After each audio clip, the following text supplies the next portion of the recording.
What is up, YouTube? Welcome back to another Quantum Awakening video. It's been a long break, almost 2 years since I started making these videos, and I am back.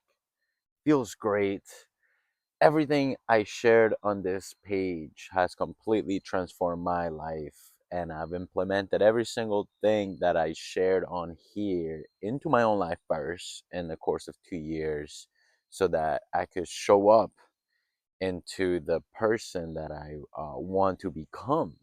And the thing is, I took a break because I realized I just had to realign. I had to find my center again. I love making these videos. I love sharing these content with you guys. I just had to kind of like walk it like I talk it, if you know what I'm saying. But I am back, and I'm gonna pick right up where I left off. You guys will hear more about, and I will share more about my experiences over the last 2 years. But I will focus on continuing the series I started, which was talking about the seven spiritual laws of success by Deepak Chopra, and just sharing the concepts of each one in my own way. So the one I am going to be speaking about to now will be the law of karma. The law of karma, as many of us know, karma is this instant reaction from the universe based on our actions. Every single choice we make has an effect. It's the law of cause and effect. Basically, um, how we want to see karma is this recollection of memory. Basically, the imprint of our actions get left behind in our subconscious mind, and we pick up habits, right? We pick up things that we do often over and over. Karma basically says that we get an instant reaction from the universe based on the choices we make.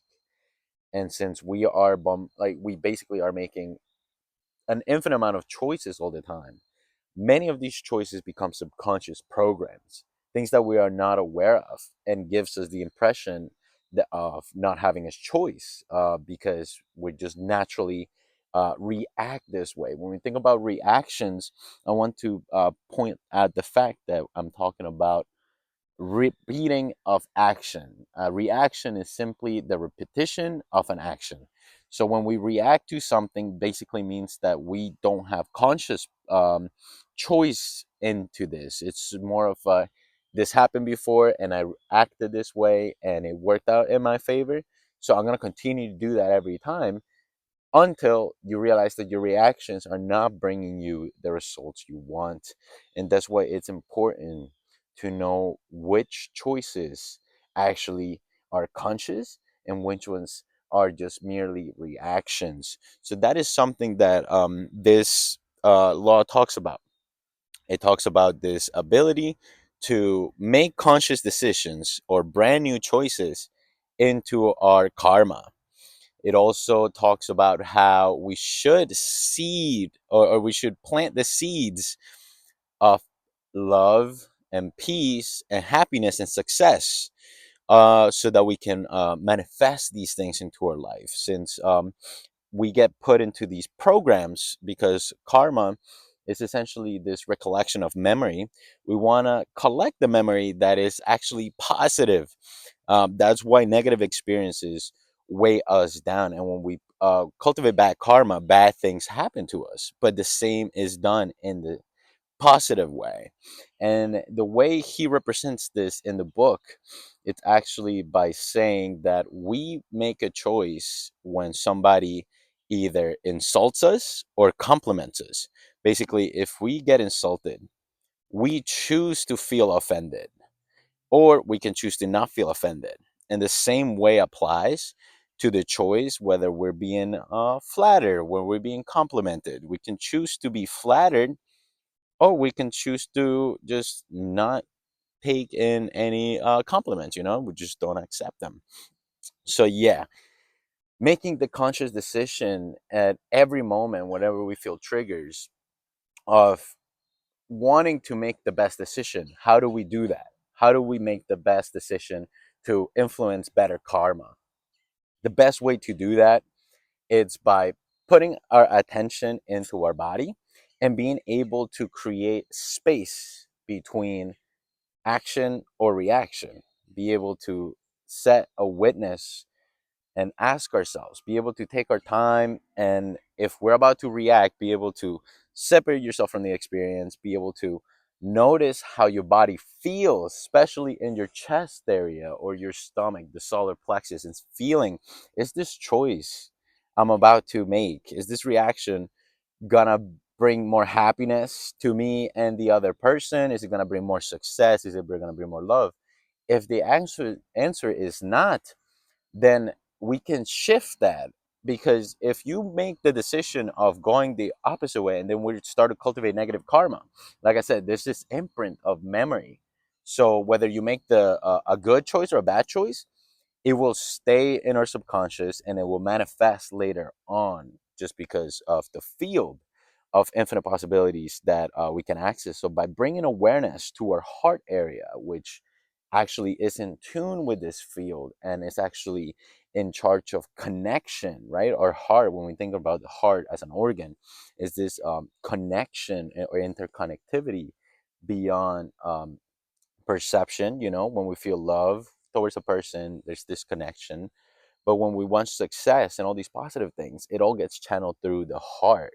By bringing awareness to the heart and asking ourselves, is this choice I'm about to make good for me? You can actually know whether it's good or bad by noticing how it feels in your heart. And that to me was very, very important, because as you develop a more lofty awareness, right? He mentions that the best way to actually make better decisions is to either become aware of how it feels in the body, whether the reactions I'm about to take make me feel uncomfortable or comfortable, being able to ask ourselves, is this choice going to bring me a better positive experience because it feels good to me and the person you are engaging with? And is this raising our vibration? Is it bringing us up, or is this bringing us down? Being able to ask ourselves in the moment before we react allows us to shift our experiences. And I think that's very powerful. Also, I like to mention the fact that there is a way to transcend karma. How do you transcend karma? See, karma is this still is a dualistic standpoint. So basically, it means like you're a subject in an experience, or you're in a subject in an objective reality, and which is the fact for most of us. But how do we transcend? Like when we think about transcending, it's transcending duality and coming into oneness.